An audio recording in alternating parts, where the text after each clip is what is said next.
आज हम past simple tense के बारे में पढ़ेंगे। इसके पहले वाले जो वीडियो आए थे उसमें हमने प्रेजेंट टेंस के सारे पार्ट्स देख लिए। आज एक नया टेंस, पास्ट सिंपल टेंस।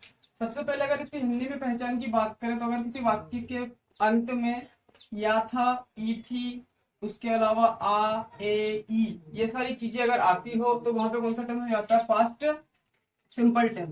और आप लोगों को जैसे पहले बताया गया था कि हर टेंस को कितने भागों में बांटा जाता है? 4 पार्ट में बांटा जाता है उसको। तो सबसे पहले हम पास्ट का कौन सा हिस्सा पढ़ेंगे? सिंपल। और इस पास्ट सिंपल का भी कौन सा भाग पढ़ा जाएगा? अफर्मेटिव, मतलब कि साधारण वाक्य। तो इस अफर्मेटिव सेंटेंस की अगर हम बात करें तो अफर्मेटिव सेंटेंस में सबसे पहले वर्ब की सेकंड फॉर्म, बस इस चीज का हमको क्या करना है? ध्यान रखना है। सब्जेक्ट प्लस वर्ब की सेकंड फॉर्म का ही प्रयोग किया जाएगा इसमें, अफर्मेटिव सेंटेंस में। और यहाँ पे हमारा कौन सा टेंस है? पास्ट टेंस, मतलब कि भूतकाल। तो भूतकाल के बारे में बताया जाएगा, इसलिए हम यहाँ पे कौन सा टेंस लगाएंगे? मतलब वर्ब की कौन सी फॉर्म लगाएंगे? वर्ब की सेकंड फॉर्म का प्रयोग किया जाएगा। इसको एग्जाम्पल के द्वारा समझते हैं। जैसे कि मैं एक पत्र लिखा था। यहाँ पे मैंने एक पत्र लिखा था। तो यहाँ पे सबसे पहले अगर हम पहचान देखेंगे तो बाकी के अंत में क्या आ रहा है? था। तो यहाँ पे कौन सा टेंस हो गया हमारा? Past tense. और पास्ट का कौन सा सेंटेंस हो गया? Affirmative sentence. अब यहाँ पे सबसे पहले हम देख लेते हैं कि ही, शी, इट। और किसी का अगर नाम आता हो तो उसको हम किस में रखते हैं? एक वचन में। और आई, वी, यू, दे, इसको किसके अंदर रखा जाता है? बहुवचन के अंदर रखा जाता है। अब पास्ट सिंपल टेंस के अफर्मेटिव सेंटेंस में हम किसी भी प्रकार के हेल्पिंग वर्ब का प्रयोग नहीं करेंगे। यहाँ पे सिर्फ सब्जेक्ट और वर्ब की सेकंड फॉर्म का प्रयोग किया जाएगा। सब्जेक्ट यहाँ पे कौन? मैंने, तो ये हमारा सब्जेक्ट हो जाएगा। क्रिया कौन सी हो रही है? लिखने की क्रिया, तो ये हमारा वर्ब हो जाएगा। तो सबसे पहले सब्जेक्ट को आई, फिर वर्ब को लगाया जाएगा। तो वर्ब यहाँ पे लिखने की जो क्रिया होती है वो राइट होती है, तो राइट की सेकंड फॉर्म क्या हो जाएगी? रोट। तो I wrote a letter. I wrote a letter, मैंने एक पत्र लिखा था। तो आई, और यहाँ पे हेल्पिंग वर्ब नहीं लगाना है, तो वर्ब की सेकंड फॉर्म और ए लेटर, एक मैंने एक पत्र लिखा था। ये हमारा कौन सा टेंस हो गया? प्रेजेंट सिंपल टेंस का अफर्मेटिव सेंटेंस हो गया। अब अफर्मेटिव सेंटेंस के बाद अगला सेंटेंस हमारे नेगेटिव सेंटेंस आ गया। अब अफर्मेटिव सेंटेंस में हमने वर्ब की सेकंड फॉर्म का यूज किया था, लेकिन यहाँ पे थोड़ा फॉर्मूला चेंज हो जाएगा। यहाँ पे हेल्पिंग वर्ब में हम डिड का प्रयोग करेंगे। किसका यूज करेंगे? डिड। और यहाँ पे वर्ब की सेकंड फॉर्म की जगह फर्स्ट फॉर्म लगेगी। क्यों लगेगी? क्योंकि यहाँ पे हमने सेकंड फॉर्म के रूप में किसको ले लिया? डिड को ले लिया। क्यों? क्योंकि डू, डिड और डन, ये तीनों क्या होती है? डू की फॉर्म होती है। तो यहाँ पे हमने डिड को ले लिया, तो ये कौन सी फॉर्म होगी? ये सेकंड फॉर्म होगी है। और यहाँ पे वर्ब की फॉर्म कौन सी आ जाएगी? फर्स्ट फॉर्म आ जाएगी। तो इसके बाद फॉर्मूले में लिखेंगे सब्जेक्ट प्लस डिड प्लस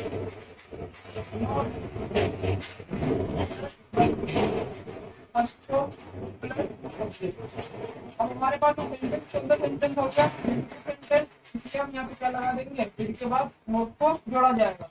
इसको भी एग्जांपल के द्वारा समझते हैं।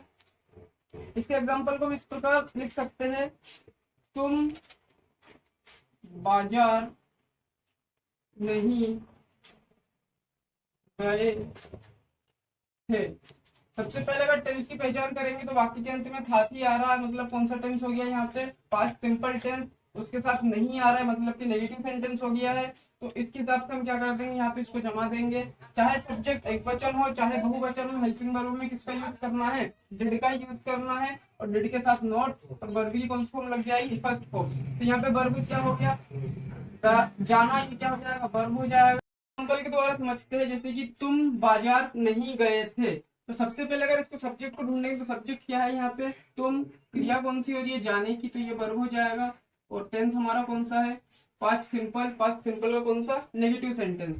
तो सबसे पहले इस फॉर्मूले के हिसाब से क्या कर देंगे? इसको जमा देंगे। तो तुम, यहाँ पे यू, उसके बाद डिड को जोड़ा जाएगा। क्यों? क्योंकि डिड क्या है? हेल्पिंग वर्ब है। उसके बाद डिड के बाद नॉट, क्रिया कौन सी हो रही है? जाने की। और वर्ब की कौन सी फॉर्म लगानी है? हमको फर्स्ट फॉर्म लगानी है। तो you did not go to market. ये हमारा नेगेटिव सेंटेंस है। इससे पहले वाला जो देखा था वो कौन सा सेंटेंस था, affirmative sentence. Past simple tense का अगला sentence interrogative sentence. Interrogative sentence मतलब कि प्रश्नवाचक वाक्य। अब इसमें बाकी की शुरुआत जो होगी वो हेल्पिंग वर्ब से किया जाएगा। तो हेल्पिंग वर्ब के रूप में हम यहाँ पे किसका यूज कर रहे हैं, डिड का। और वर्ब की कौन सी फॉर्म लगेगी, फर्स्ट फॉर्म। चाहे सब्जेक्ट एक वचन हो या बहुवचन, हमेशा वर्ब की कौन सी फॉर्म का यूज किया जाएगा, फर्स्ट फॉर्म। और हेल्पिंग वर्ब में क्या लगेगा, डिड। अब इंटरगेटिव सेंटेंस है तो वाक्य की शुरुआत में क्या, क्यों, कब, कैसे, ये सारे शब्द आएंगे। तो इसको भी एक एग्जांपल के द्वारा समझते हैं। जैसे कि इसको एग्जांपल के द्वारा, क्या वह कल अजमेर गया था। क्या वहां कल अजमेर गया था, तो वाक्य की शुरुआत किससे हो रही है, इंटरगेटिव जो शब्द है उससे हो रही है। और वाक्य के अंत में क्या आ रहा है, क्वेश्चन मार्क आ रहा है। इसलिए वाक्य की शुरुआत हम किससे करेंगे, हेल्पिंग वर्ब से करेंगे। और सब्जेक्ट क्या है हमारे पास, वहां। और क्रिया कौन सी हो रही है, इसमें जाने की क्रिया हो रही है, तो ये हमारा वर्ब हो जाएगा। तो सबसे पहले सब्जेक्ट के हिसाब से हेल्पिंग वर्ब को लगाना है।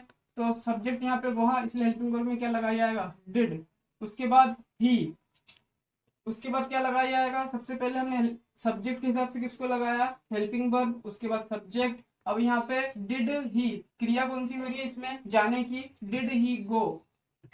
क्यों, क्योंकि इंटरगेटिव सेंटेंस, इसलिए यहाँ पे वर्ब की कौन सी फॉर्म का प्रयोग किया जाएगा, फर्स्ट फॉर्म का यूज होगा। अगर यहाँ पे अफर्मेटिव सेंटेंस होता तो वर्ब की कौन सी फॉर्म लगती, second form. Did he go to Ajmer, कब गया था, कल, तो एस्टरडे।